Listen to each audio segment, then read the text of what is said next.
Ветинг не сум предложил, но добра имотната состојба на инспекторите и цариниците да се провери, бидејќи така ќе се подигне и кредибилитетот на институциите, изјави премиерот Димитар Ковачевски. Точно секој вработен кој што работи на одредена позиција да го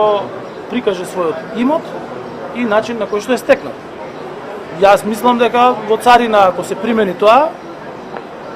ќе се качи нивото на нивната транспарентност,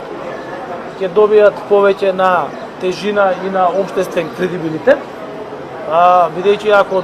некој нема што да крие, тогаш нема ни потреба да не поддржи еден таков процес. Оваа изјава за синдикатот воопшто не звучи добро, бидејќи доаѓа токму во време кога вработените во управата за јавни приходи и царинската управа бараат повисоки плати за 30% и најавуваат генерален штрајк. Неговата изјава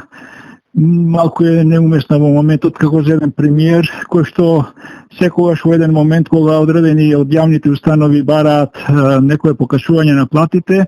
се нешто се испитува, се нешто треба да се провери, така да мислам дека многу една непријатна ситуација и во еден момент кој што не е соодветен, во момент кога треба луѓето да добијат покажување на плата, она што им следува по колективен договор и закон, да вие кажувате дека треба да им се испита имотната состојба во овие прилики и со тоа на некој начин луѓето ги ставаат во една подредена ситуација